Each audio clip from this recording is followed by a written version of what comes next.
Happy Sunday. I forgot it was Sunday this morning, and then I forgot it was 11. So I looked at the screen there to see that I was here and thought, I can't quite believe I managed to get here and make it look like I've been here the whole time. Hey, Mark. Happy Sunday. Oh, I'm so pleased that everybody... Hey, Michelle, good morning. Isn't it just the most... Do you know what? Already, my head is racing with how we could do Sunday Elevenses on the road, like as an outside broadcast, because we're about to do a road trip with Woody around the UK, and there's some really cute and fun stuff coming.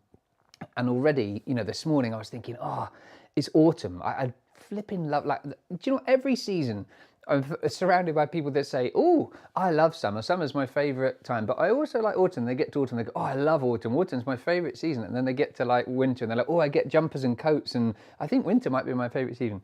Anyway, I love autumn.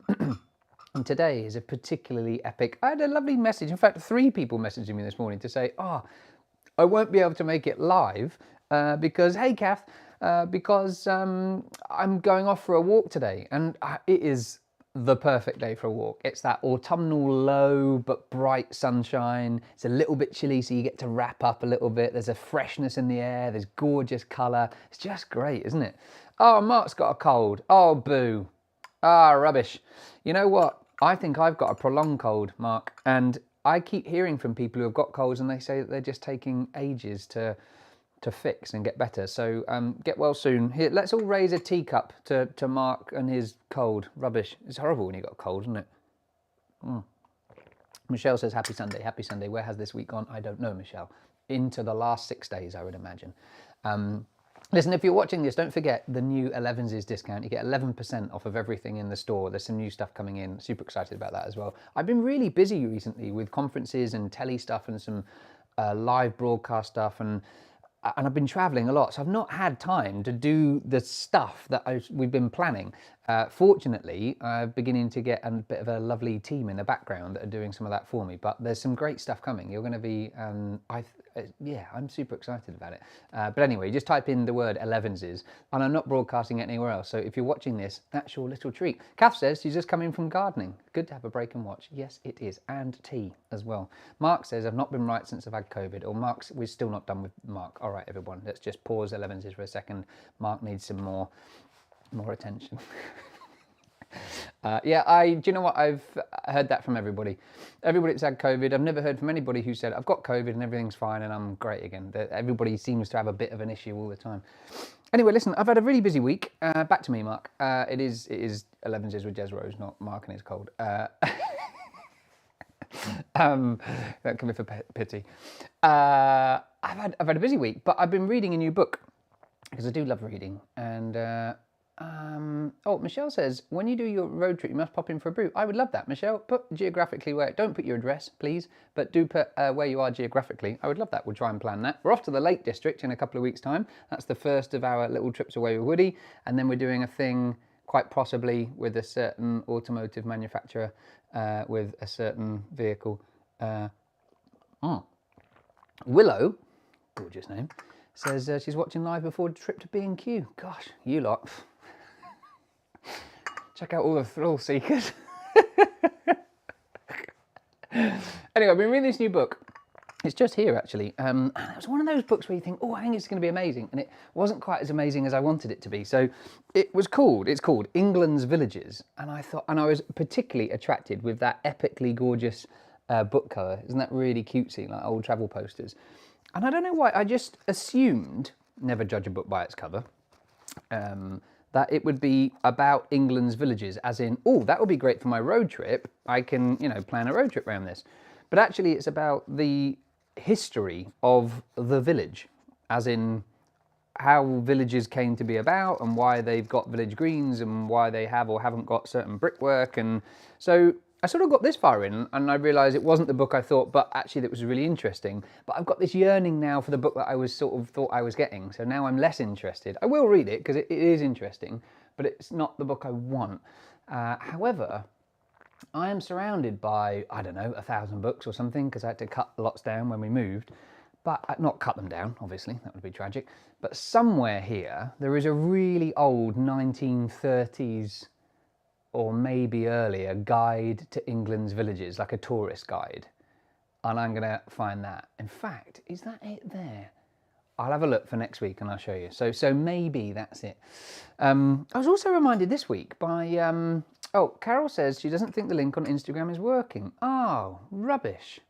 I'm sorry about that. I'll have a look.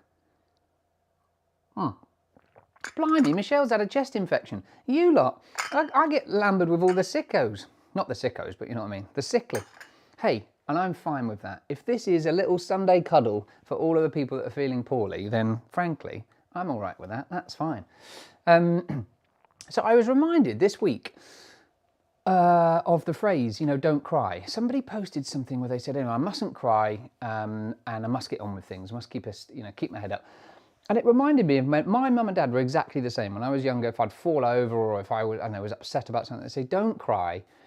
And so you'd learn as a child to suppress it and keep it in. And I was reflecting on that a little bit because my instinct when this lady had written, I mustn't cry, was to say, well, why mustn't you cry? Like if every emotion is real, is valid, and they're not. It's very, very difficult to engineer an emotion. Not impossible. Great books and films and plays and music even does that. But they are still somewhat instinctive. They are real.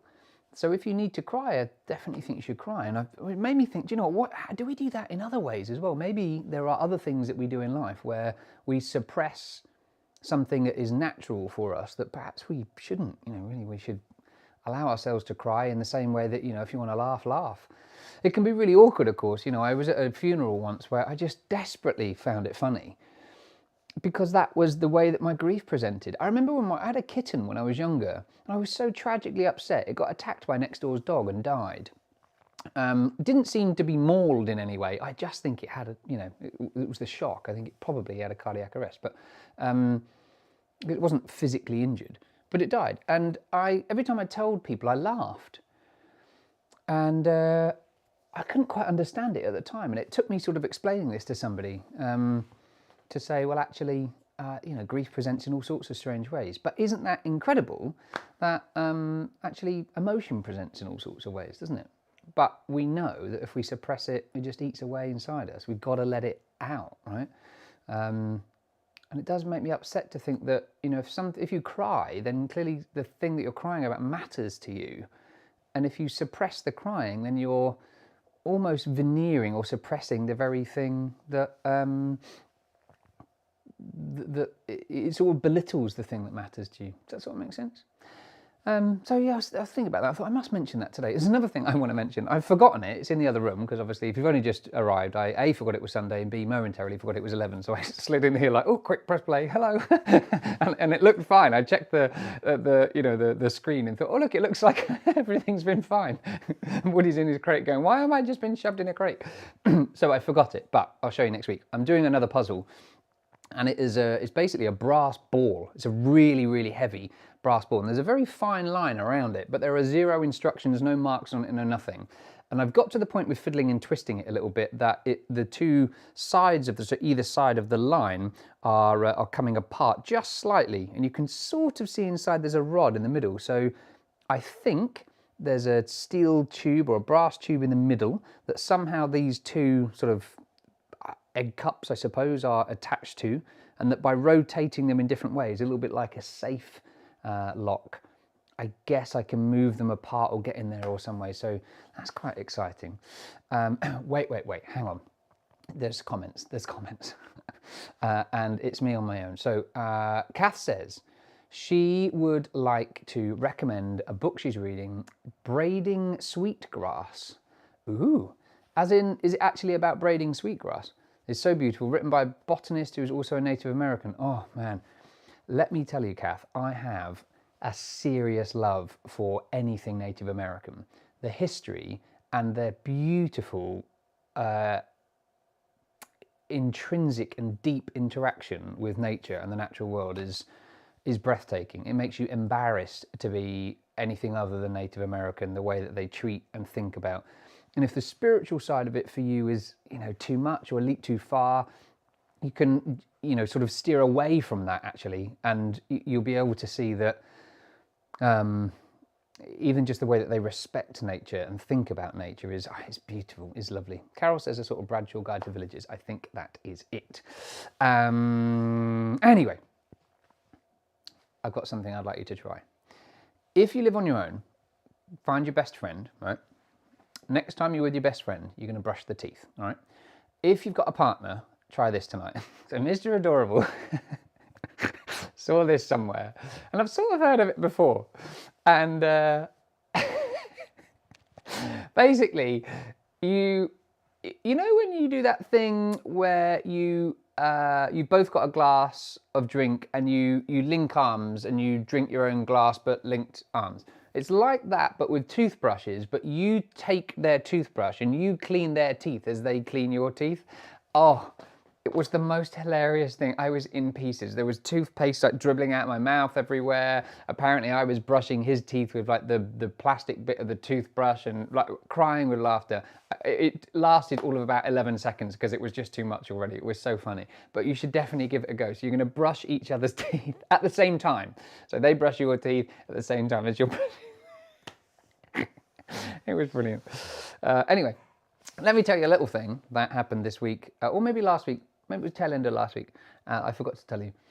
One thing, when you have a 15-week-old puppy, it was Woody's 15-week birthday yesterday. Happy birthday, Woody. One thing that is an unusual question to be asked when you are sleep deprived from having a brand new puppy and still getting used to the fact that you can't really do anything without a puppy, and for very, very short periods of time you can say, hey, why don't you go in that crate for a bit and sleep or chew on something while I try and do this for, at best 45 minutes before he's sat there going, okay, so I'd quite like to come out now. And everywhere you go, it's like having a child and you can't take your eyes off of it. The one question that is an interesting one to be asked is when the breeder texts you and said, would you be interested in another puppy? I'm thinking maybe next year I might breed again.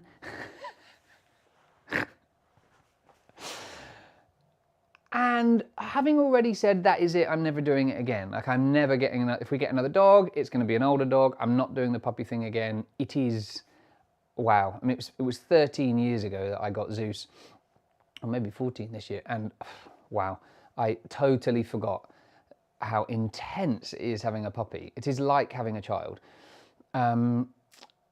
But a few weeks on, you think, well, I don't know, I wouldn't want one now, but I don't know, would we? Would we want another puppy? Already, I'm beginning to contemplate it. Now, if I've ever spoken to you about writing a book, it's exactly the same thing.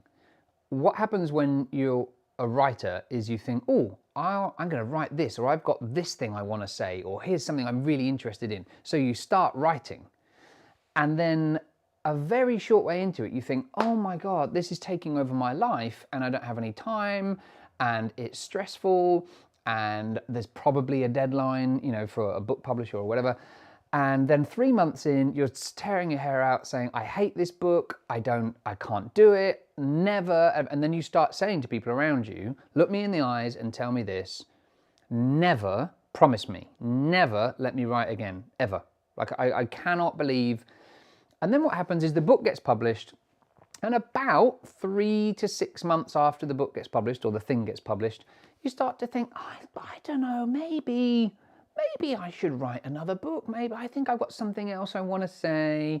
And then everyone's going, no, stop it. You said, I'm like, yeah, I know, but that was then, and I think this book's going to be different. And then what happens is you get into the same cycle again, and 3 months later, you're like, oh my God, I wish I'd never done it. So here's the thing. Look at me now, people.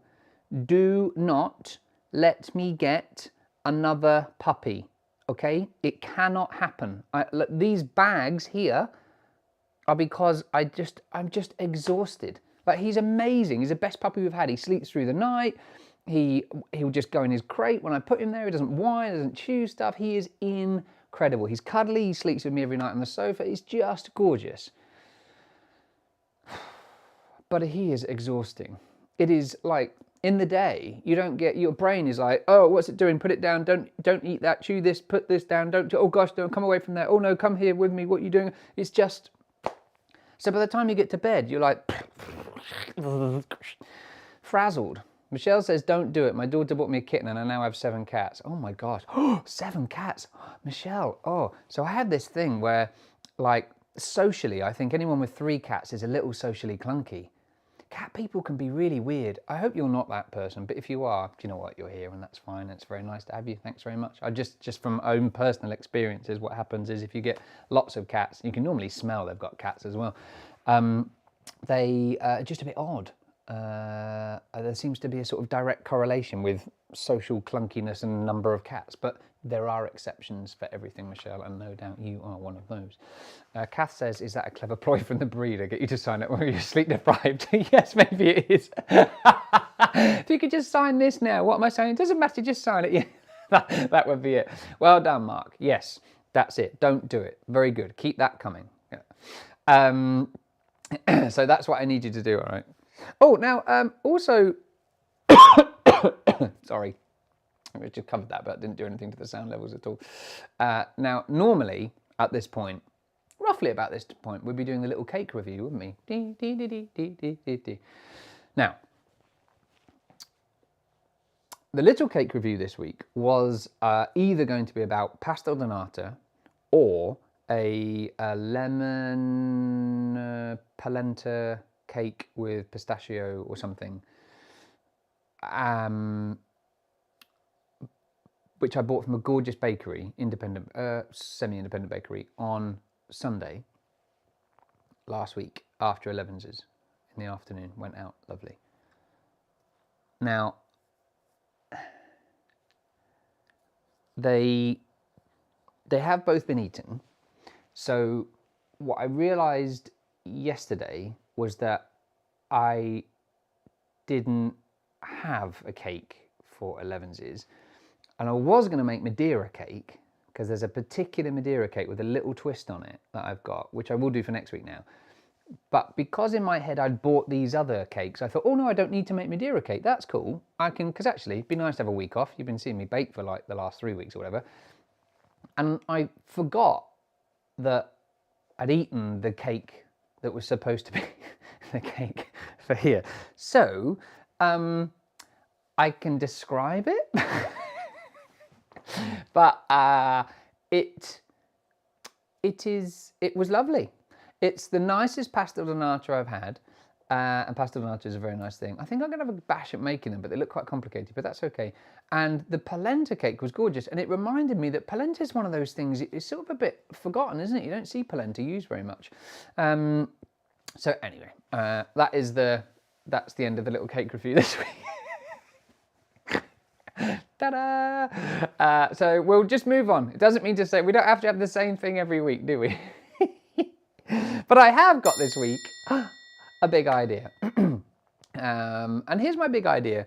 You know, I was thinking this week, if everybody shared with everybody else their deepest worries or their anxieties in life, would we be in a better place to understand each other?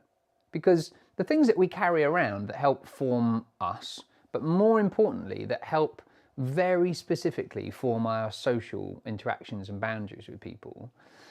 Wait, stop, there's something kicking off on the chat. Hang on 2 seconds, blah, blah, blah. Woody's an angel doesn't mean a sibling would be. Absolutely, Carol, you're right. And that is a concern. And you just know, don't you, that Woody is incredible. By far, actually, I think the best, certainly the best puppy, you know, what he develops into as a dog will change and will be different, but by far the best puppy I've ever had. You just know, don't you, that the next one will be different, and you normally get kind of chalk and cheese, right? That's certainly happened with Zeus and Marley. So it's not that. Michelle says, you can't smell my cats. Good. I also rescued a mum cat and her kittens one rainy night, and they never left thanks to my neighbour leaving her behind when they moved. No! Your neighbour left a cat and their kittens behind when they moved house? Michelle, this is, I'm sorry, but this is supposed to be like a space of friendliness, and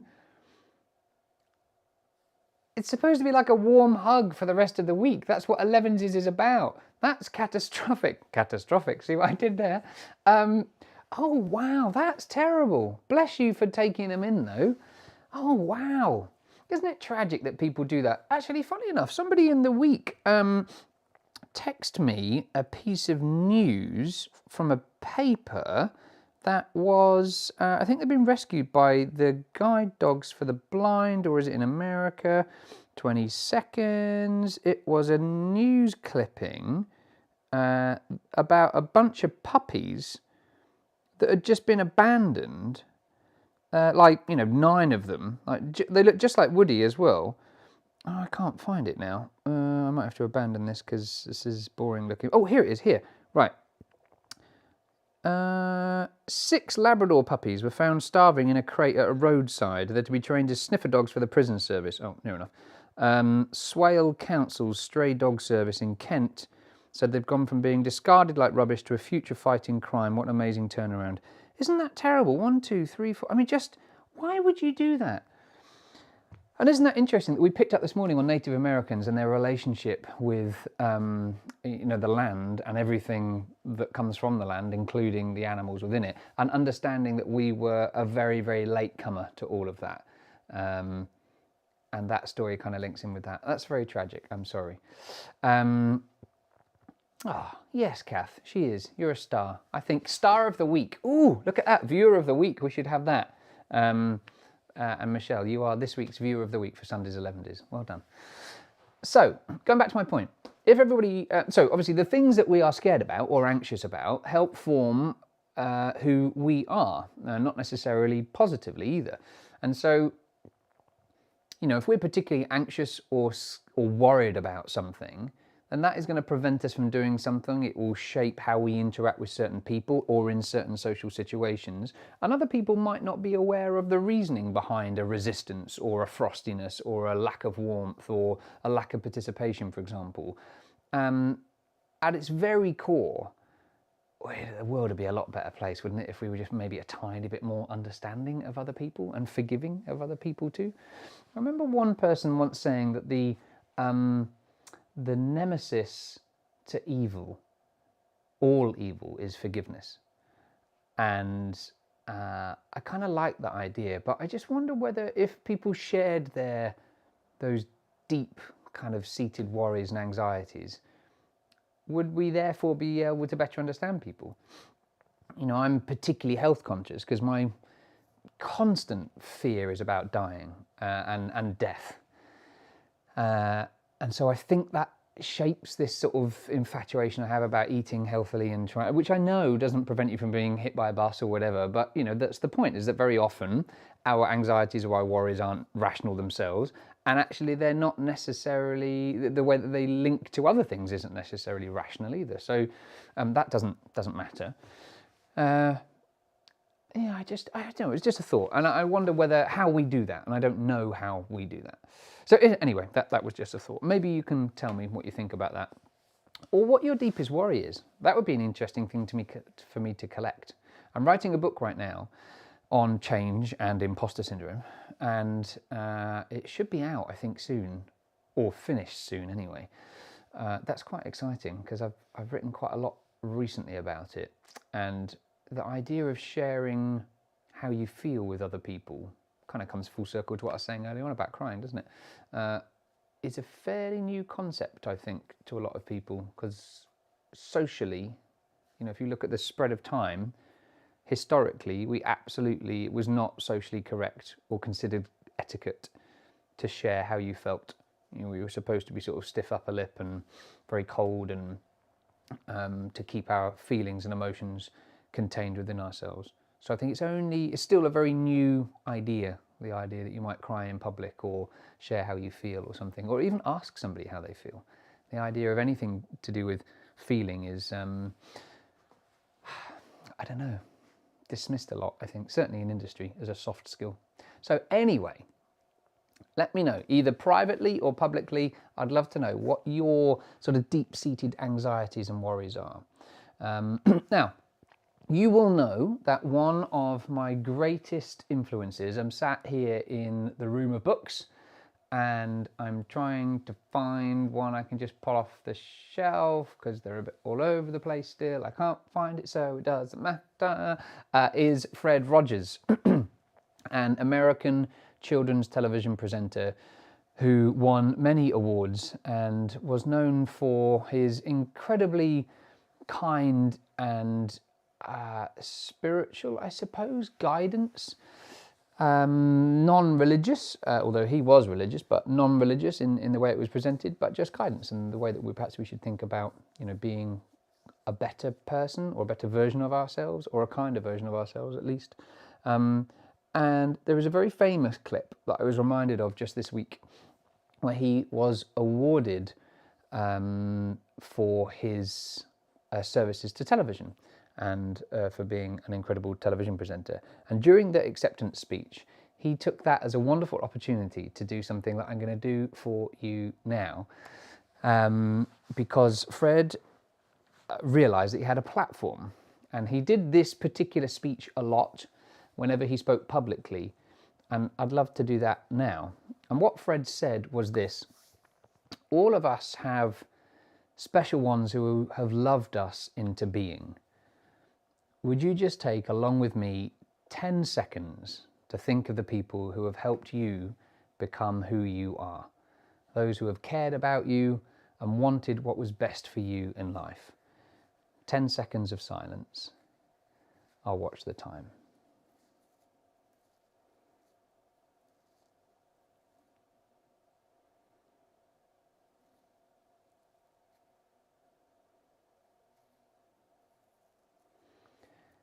Whomever you've been thinking about, how pleased they must feel to know the difference you feel they've made. Isn't it just wonderful? He has so much we can learn, but more importantly, I think this week as we move forwards, wouldn't it be wonderful to think of those people that you perhaps owe something to, even if it's only a thought or a sense of gratitude that have got you to where you are now? And if nothing else, well, that's part of the very thing, isn't it, that makes us a better person, is to realise that it doesn't matter who you are or what you want to do, you're probably likely to need someone else's help in achieving it or doing it. And where you are now, we are a part of every book we've read, every film we've seen, every experience, good and bad, that we've had, every person that we've loved and lost and entered through our lives, every thing we've imagined. And the more, I think, that we focus on that, particularly maybe this next week, I think it'll see you through some interesting phases, but also might open up some interesting creativity for this week. And think about, I don't know, who else there is that you carry with you or think about. So listen, gang, don't forget to subscribe if you haven't done already. It's so much easier when you log on to YouTube. You'll just get a little notification to say, hey, Jez is live. Just hit the subscribe button.